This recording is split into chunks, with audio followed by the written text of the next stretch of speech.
పేదవాడి పక్షాన నిలబడతాం, ప్రజా గొంతుకై నినదిస్తాం. వాయిస్ ఆఫ్ వాయిస్లెస్, తెలుగువారి మనస్సాక్షి, సాక్షి టీవీ. సాక్షి టీవీ ప్రసారాల కోసం మీ స్థానిక కేబుల్ ఆపరేటర్ని వెంటనే సంప్రదించండి. సృష్టి ఫెర్టిలిటీ సెంటర్లో ఆ కేసులో సంచలన విషయాలు వెలుగులోకి వస్తున్నాయి. డాక్టర్ అత్తలూరి నమ్రత తల్లి బిడ్డలను కూడా వేరు చేసినట్టుగా గుర్తించారు. విశాఖను సరోగసి దందాకు అడ్డాగా మార్చుకున్నారు నమ్రత. పుట్టిన వెంటనే తల్లి నుంచి బిడ్డను వేరు చేసి విశాఖలోని ప్రైవేట్ ఆసుపత్రికి తరలించారు. తల్లిదండ్రుల వివరాలు లేకుండానే శిశువులను అడ్మిట్ చేసుకున్నారు ప్రైవేట్ ఆసుపత్రి నిర్వాహకులు. నమ్రత దందాకు ఈ ప్రైవేట్ ఆసుపత్రి వర్గాలు సహకరించినట్టుగా అనుమానం రావడంతో ఆ దిశగా విచారిస్తున్నారు.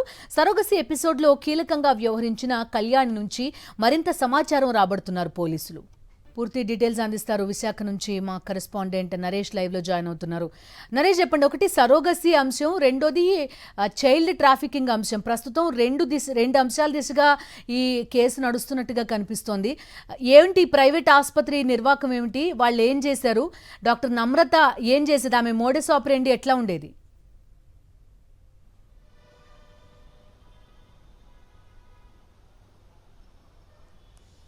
బిందు, ప్రస్తుతం రెండు తెలుగు రాష్ట్రాలను కూడా ఈ సృష్టి ఫెర్టిలిటీ కేసు వణికేస్తుందని చెప్పుకోవచ్చు. ఎందుకంటే పూర్తి స్థాయిలో ఈ కేసుకు సంబంధించి ఇప్పటికే సికింద్రాబాద్లోని గోపాలపురం పోలీసులు విశాఖకు వచ్చి ఈ కేసులో ప్రధాన నిందితురాలైన కళ్యాణిని అదుపులో తీసుకుని అరెస్ట్ చేయడం జరిగింది. అయితే ఈ ఘటన పూర్తిగా కూడా జరుగుతున్న సమయంలో పోలీసులు అదే తరహాలో దర్యాప్తును వేగవంతం చేశారు.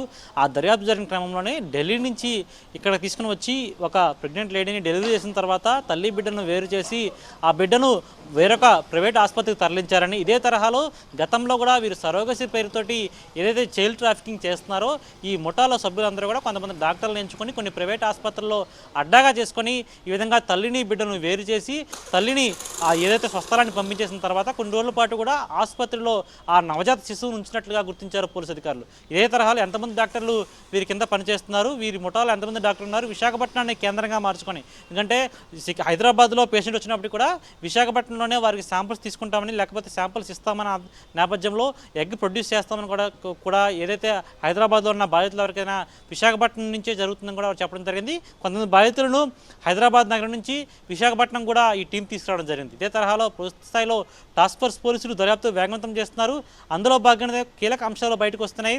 కొన్ని ప్రైవేట్ ఆసుపత్రులు ఏవైతే ఉంటాయో ఆ ప్రైవేట్ ఆసుపత్రులు అడ్డాగానే ఇదంతా జరుగుతుందని, నవజాత శిశువులను కొద్ది రోజుల పాటు ఆ ప్రైవేట్ ఆసుపత్రులు అడ్మిట్ చేస్తున్నారని, సాధారణంగా నవజాత శిశువులను ఆసుపత్రులు అడ్మిట్ చేసే సమయంలో ఖచ్చితంగా తల్లిదండ్రుల వివరాలను పొందుపరచాల్సిన అవసరం ఉంటుంది. కానీ అటువంటిది ఏమీ లేకుండా, ఇటువంటి రికార్డ్స్ లేకుండా కొద్ది రోజుల పాటు కూడా ఆ నవజాత శిశువులను ఆసుపత్రిలో ఉంచి చెకప్ చేసిన తర్వాత ఈ విధంగా సరోగసి పేరుతోటి ఆ చైల్డ్ ట్రాఫికింగ్ జరుపుతున్నారు. లక్షల రూపాయలకు ఆ శిశువులను అమ్ముతున్న పరిస్థితి నెలకొంది. ఈ తరుణంలో పూర్తి స్థాయిలో ఇంకా విశాఖలో దర్యాప్తు వేగవంతం చేస్తుంది. అయితే ఇందులో ఎంతమంది డాక్టర్లు హస్తాలు ఉన్నాయి, అదేవిధంగా ఎంతమంది డాక్టర్లు ఈ ముఠాలో ఇన్వాల్వ్ అయిన కొన కూడా దర్యాప్తు కొనసాగుతున్న పరిస్థితి కనిపిస్తుంది. Okay Naresh, thank you.